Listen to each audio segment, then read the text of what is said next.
So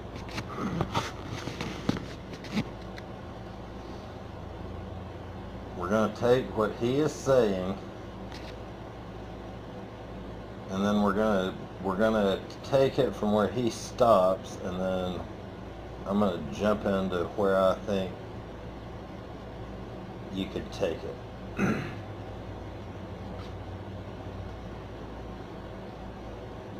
Alright, so Krishnamurti he gets you up to the point of, okay, where sometime a long time ago, the brain decided that much like the material world, which functions on evolution, which is a fact, if you watch how things work, things evolve in the material world, in the biological world, and that the brain, in order to protect itself, a long time ago decided that evolution, the never-ending increase in the functionality of things, which is like a material evolution, that this method is the way also for the brain to live or to protect itself psychologically.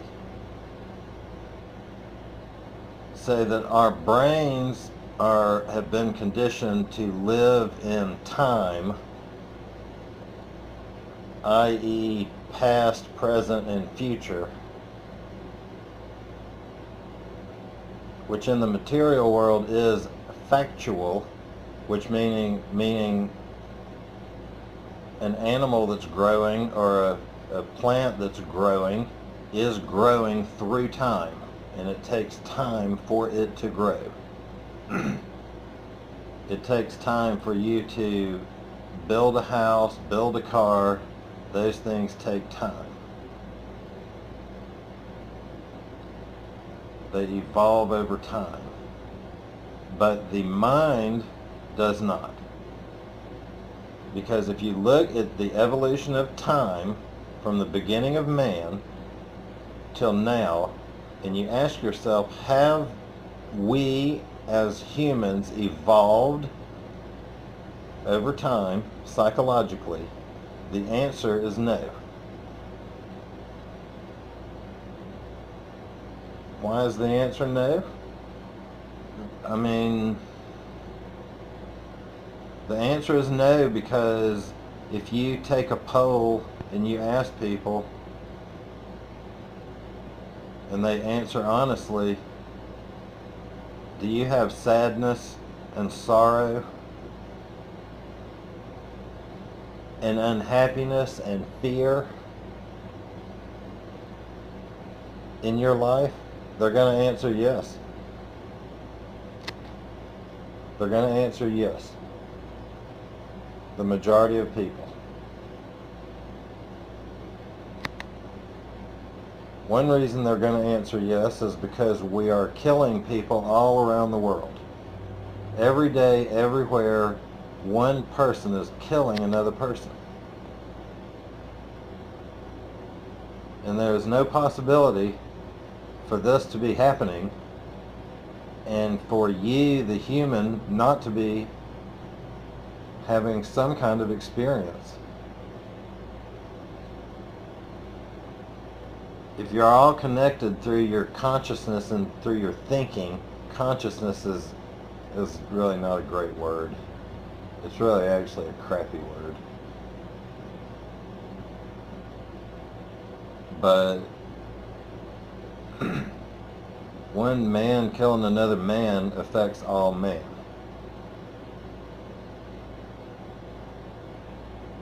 So,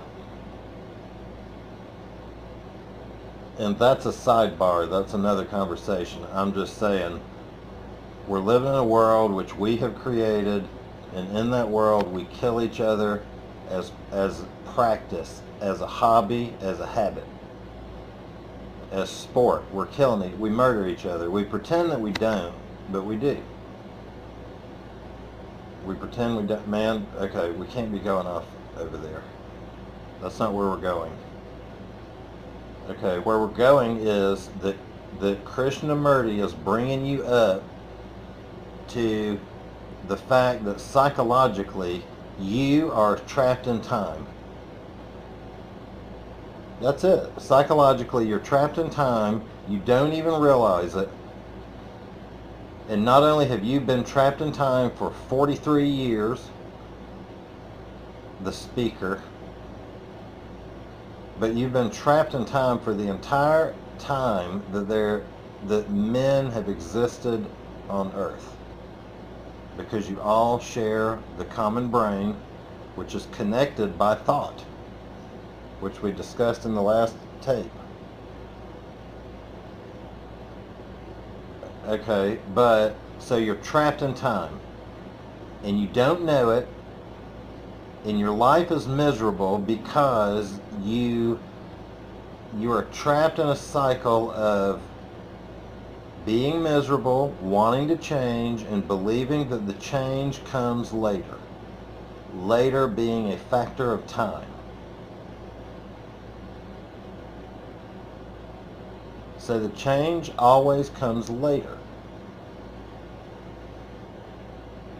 What comes now is the thinking about the change. But the change does not come now. The change comes later, because now you're going to think about it. You're going to consider it. Well, maybe it does take some considering, all right? And maybe all this stuff is somewhat intellectual, so that maybe it is, I don't know. It doesn't seem like it is to me. But it would appear that the people that respond to Krishnamurti, a lot of them think that it's intellectual. When if you watch him, you understand it is real. It's totally real. He's not leading you down any roads. He is not giving you any material to read, no dogma, no any of that nonsense. He's not giving you anything to believe in. So it's not intellectual at all what he's doing. He's not giving you, is he giving you an idea and a concept? It might be considered an idea, but when you make an idea real, it's real. So he might be giving you an idea, but he's asking you to make it real. You know, so if someone ships you a motorcycle, build it yourself motorcycle kit in all the directions, and they say, here you go, but you have to build it to make it real, shit, you build it and then you have a motorcycle, pow, and you can thank whoever sent you that kit. So, and maybe if we can remember, if I can remember what we're talking about here, we can at least say, okay, one reason I think that man is magnificent, I've listened to at least 40 or 50 or 60 hours of him, is the way that he does it. He is helping you. And he is not seeking anything in return. And there is something about that is, it's very interesting. He's helping you. He's not seeking anything in return. And he doesn't want it. And when you see, if he gets any kind of admiration or accolade, he shuts that shit down in a heartbeat. He's very serious about his subject matter. He believes in what he is talking about. And when you do what he asked you to do, you see that it's right. It works because all he's asking you to do is look at yourself, observe yourself, and see how you work. That's all he's doing. He's not telling you how you work. He's just telling you, stop running through the pattern, stop running through the conditioned behavior, and always look back at yourself at what the fuck you're doing. Don't not look at what you're doing. Look at why the fuck you're doing it, and don't just do it. Always question why you're doing what you're doing. Always. Don't be doing anything because some outside agency is compelling you to do so. Because all outside agencies are concerned with are themselves.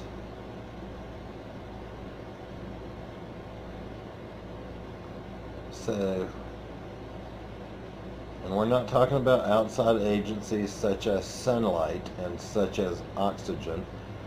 We're talking psychologically about outside agents such as other people's psychology, i.e. what other people think about you, what your religion thinks about you, what your God thinks about you, how you stack up to the ideal that you have created and then projected outwardly as God or as whatever thing it is that you've set up as an authority over your life, and then have somehow tricked yourself into believing is real. Somewhat like growing up and then you're in 5th grade, 6th grade, 10th grade, 12th grade, college, and you still damn well believe in Santa Claus. And when those presents don't show up, you cannot believe Santa Claus has forgotten to get on his sleigh and deliver those damn presents to your college dorm room. Well, I don't think I have ever seen that. I've never seen it before. Does that exist? I don't know. But the point is, with God, with your God, that's what you've done, and that's what you see everywhere, everybody doing. Not just their God, their significant other, the person they want to be with, whoever it is that they projected, whatever they projected outwardly, slapped on top of somebody or something, and then decided that that was the authority over their life.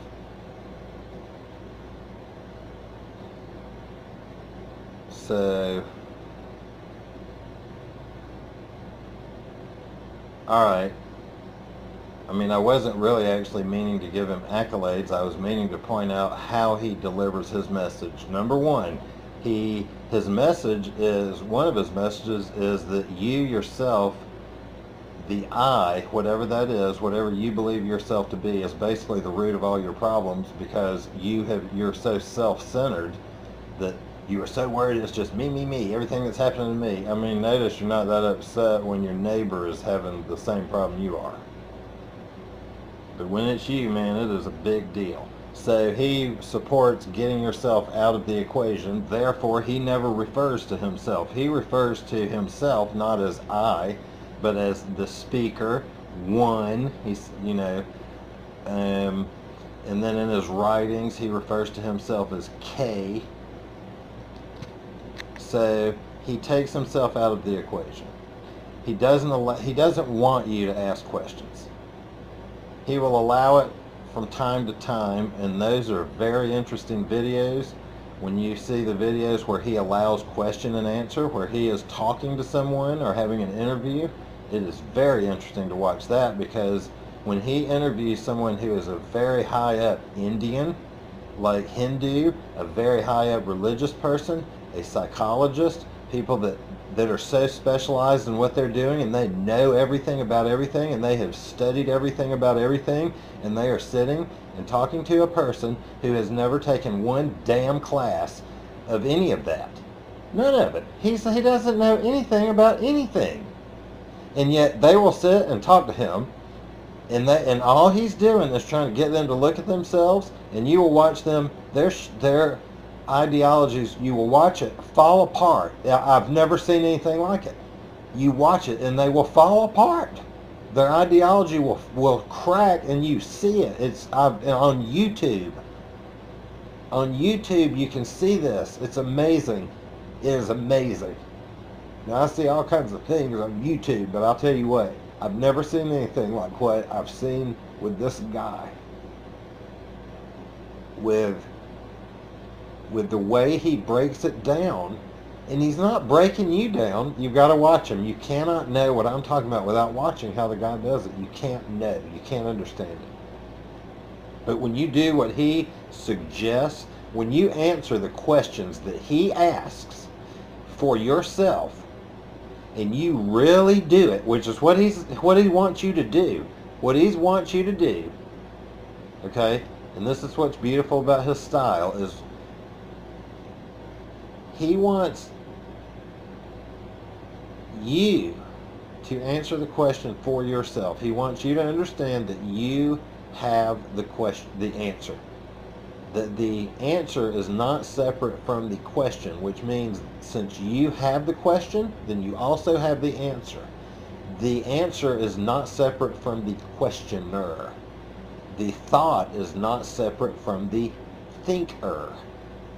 They are the same. They are not separate. So therefore, if you have the thought, which is the question, then you also possess the answer.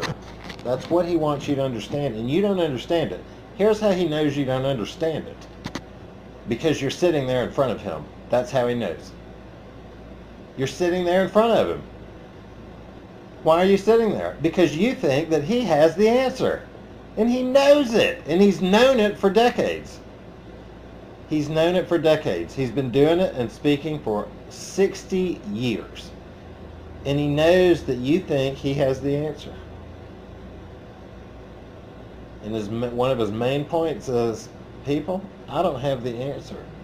You might as well put a fucking mirror in this seat, and all of you thousands of people sit there and then talk to yourselves, just like I'm doing right now in this tape recording.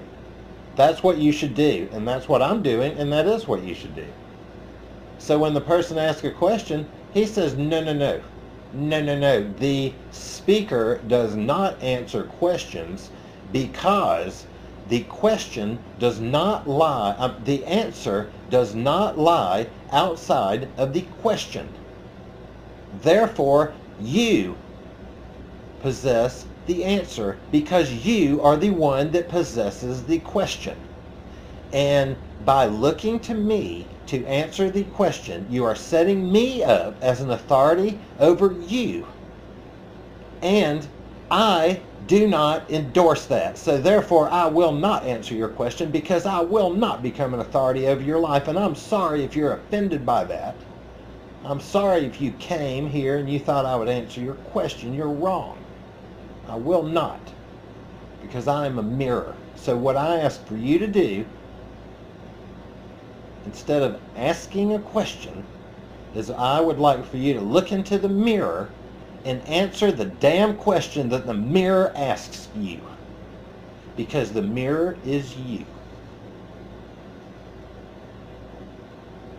And then Krishnamurti goes about through his thing and he asks you a question. Well, you know, I mean, his questions are very deep-reaching questions. And for these people that have been very specialized in their field, it just breaks them down because they believe that they basically are the field that they have studied so hard and believe in. They think they are it. They're so misguided. The hardcore religious person is well more misguided than is the layman that knows nothing of religion. You know? But the way Krishnamurti gets you to look at that is a way where he's not telling you to, therefore there is no resistance between you and the person who is telling you what to do, because you're going to be that person. You're going to be both people. Krishnamurti it is magnificent the way he does it, because his main points, he does not do anything that violate his main points. He does not create conflict by becoming your authority. And his main point is that you can remove the conflict from your life by removing the authority from your life. Removing the authorities that you have set up in your life because they are projections of your programming and your conditioning. So get rid of them, is what he's saying. And what he's saying is that you don't get rid of them over time, using past, present, and future, because that doesn't work and it's been proven. So therefore, it is not about having some kind of little piddly understanding and then gradually increasing your understanding, like in religions and their hierarchies, and you know, where you go one step at a time and you're this and you're that and you're this and you're that. I don't even know the names. In the Catholic Church, there's certainly a million of them. It's just like the army, probably. It's the same, I think, in the other religions, because I've heard him talking to the Hindus and the Buddhists, and that there's, when he talks to them, and even though they do it differently than the Westerners do, they break down too. Even though they're different, and even though they're much softer in certain ways, they are still programmed. And when Krishnamurti gets them to see that, it is amazing to watch the absolute resistance, that they will have against it. And their resistance will be portrayed in a weird way because they totally respect this man that they're talking to. They totally respect him. Yet he is sitting there, okay, just like when he is invited to the United Nations for their 40th anniversary in 1985, the United Nations. And there's several quotes I could think of, okay, but to me, I think one of the best ones is, okay, Krishnamurti speaking at the United Nations on their 40th anniversary,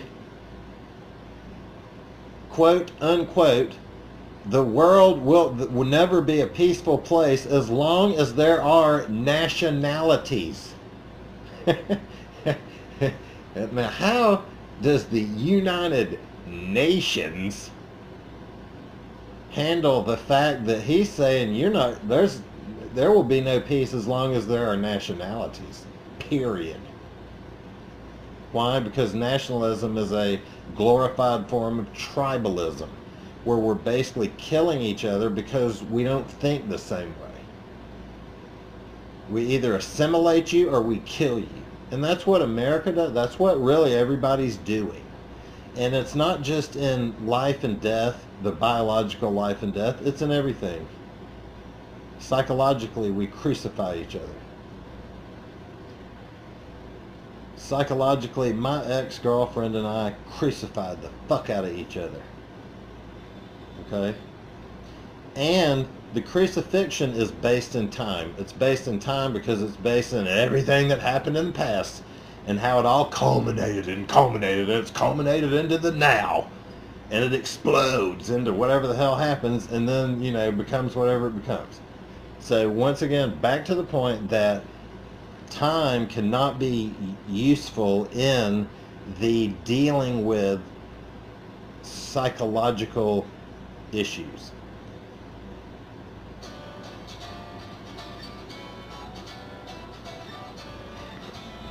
Alright, so now the phone's ringing. I guess I get to see if I can concentrate on what I'm saying.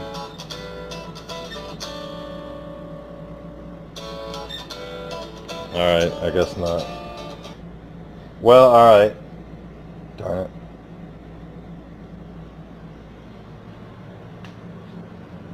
Alright, so, what was I saying? Okay.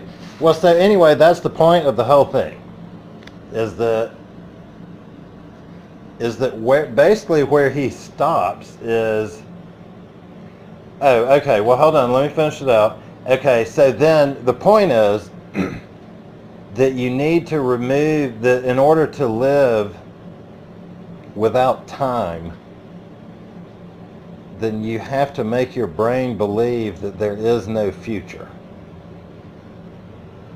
And not meaning you have to make it believe. You have to make it understand that. Not make it believe that, make it understand that there psychologically there is no future. So the change that to be brung about, the change that you are going to bring about that is going to be actually effective and that's actually going to work, that change is going to be immediate.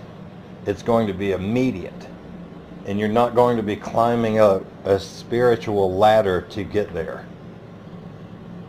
And how is it immediate? Because you do such self-introspection. You look at yourself so deeply and you keep going down the little rabbit hole of yourself that you eventually get to a point where you see that you have created all of your own psychological problems. You've set up all of these structures, and then you're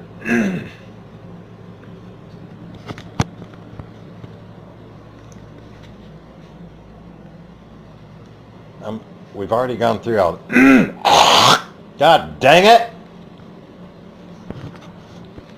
Alright, man, I'm getting sidetracked with a loogie.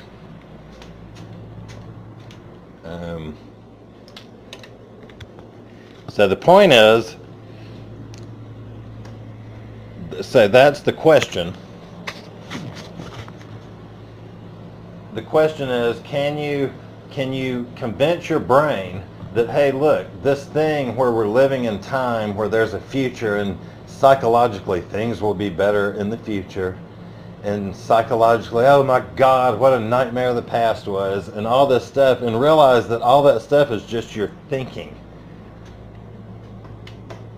You know, that you're setting up these things.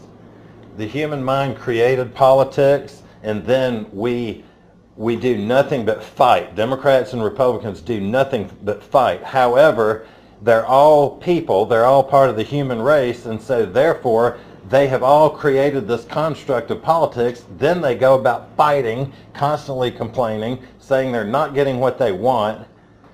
You know, you got to deal with wants. But and that they're living within their own construct. They don't have to be unhappy because they've created this thing. It's like building a fire and standing in it and then bitching about the fact that you're burning up. And then the other guy's like, dude, why don't you just get out of the fire? Or why did you build the fire in the first place? So that's where Krishnamurti's teaching is going to go, to where you built the fire in the first place. What does that mean? The fact that, okay, if you have pain, pain is the root of suffering, okay? Suffering meaning some kind of psychological like trauma or constant thinking about some kind of psychological trauma or something that you perceive to be trauma, suffering, which leads to pain, which is that you're hurt. Oh, I'm so hurt. The suffering being the root of conflict, okay? Conflict being Democrats and Republicans constantly fighting, constantly saying your ideas suck and my idea's great, when the fact is they're all the same ideas. When you go to the root of them, because they are all just a product of a man's mind and thinking through time. That's all it is. So,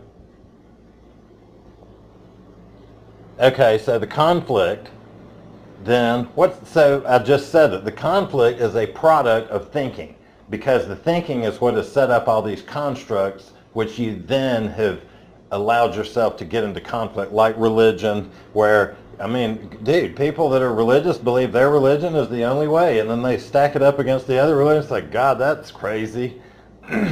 Your invisible deity is crazy, but mine's normal, you know. So that's the point about not building the fire. If you can go back to the point where you understand why you built that, not where you understand, okay, that's the point.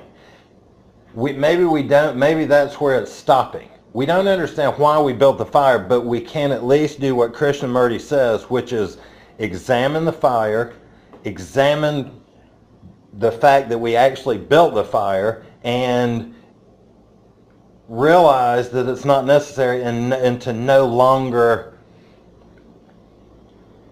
build the fire. Okay, so then my part comes in where that's kind of the end of Krishnamurti's part, and it is, okay, since you don't live biologically in this place where there is no time that you actually can have with your psychology or with your brain, since you cannot do this externally in the material world,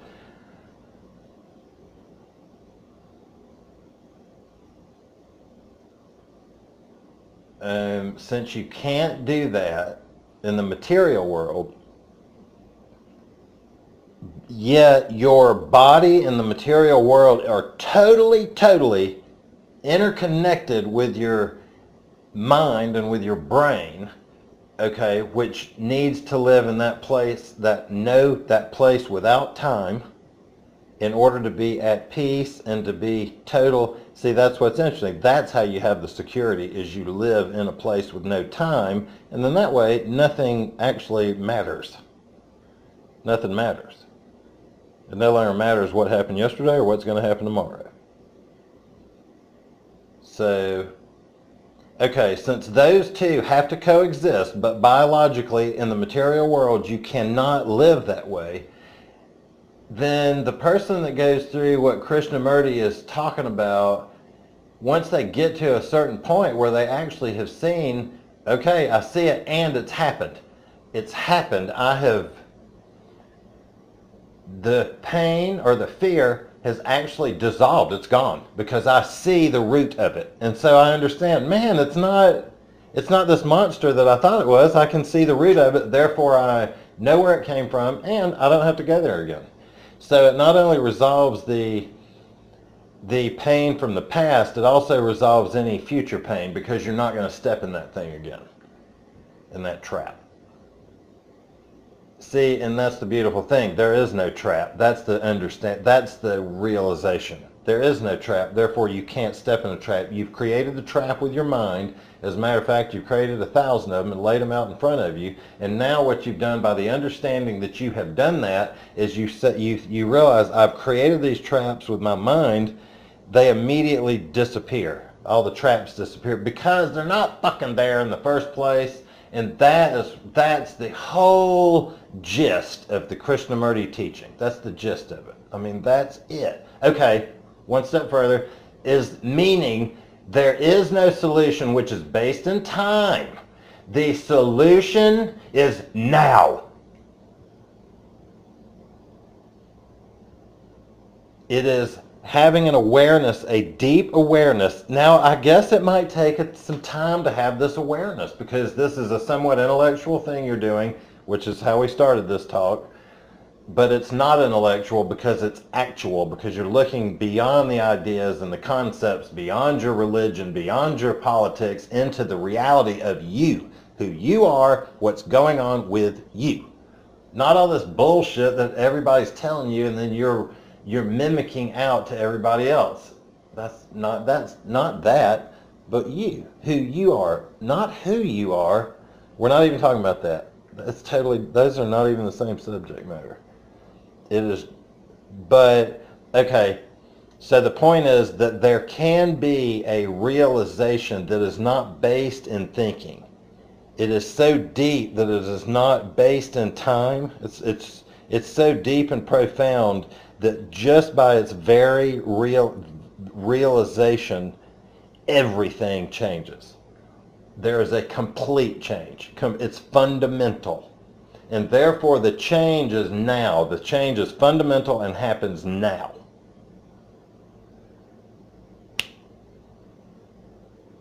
It's not something you're going to do later. That's the point. That's Krishnamurti's point. So then mine is that you come upon this place where, okay, you've done that. You've actually been able to do that, and you're able to live in your mind in this way. But your body, you've conditioned your body also. Okay, that's it. You've conditioned not only your mind, but your body, because all this is a circle. as you become more psychologically fucked up, because you project outwardly, create this crazy exterior where you can then be involved in conflict, which then results in suffering, which results in pain, which results in having a miserable life.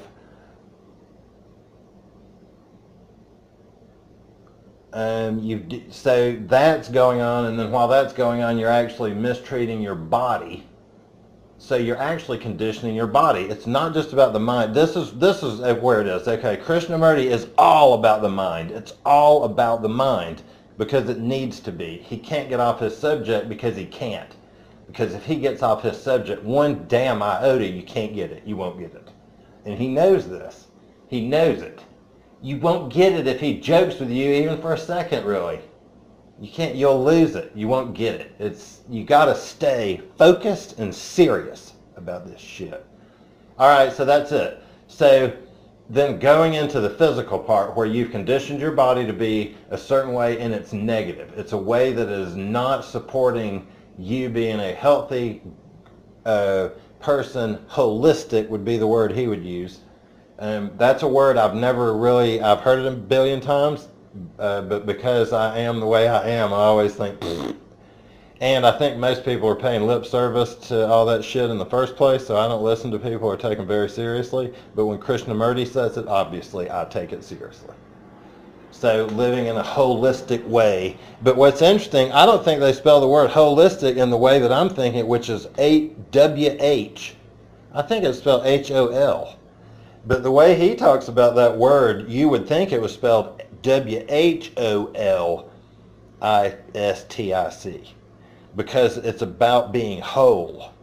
Okay, so if that's what the word means, then okay. So the question for the person that arrives at this place is, maybe it's not a question, maybe it is. How do I get my body back into sync? So now that my mind is I guess in one way that's natural. It's a natural progression. But I guess the deal is if you thought that way, no one would ever write a book. Because everything that's like this would be a natural progression. Everything. As a matter of fact, see, that's what's so weird about it. What Krishnamurti is teaching, that should be a natural progression. That should be. If you didn't condition yourself and the little children that are growing up, it probably would be. Okay? So that's like the thinking of, okay, because I know something, everybody else knows it too, so I shouldn't even, there's no way that I can go out and be lucrative or use that in any way, because hell, everybody knows it. It's like, no, nobody knows it. But if you can come up with some way to give it to people in a way that they will like to receive it, then, man, it's awesome. But anyway, in this way, it's beyond the mind into the mind-body connection and how it is now that you've addressed your mind issues to some degree.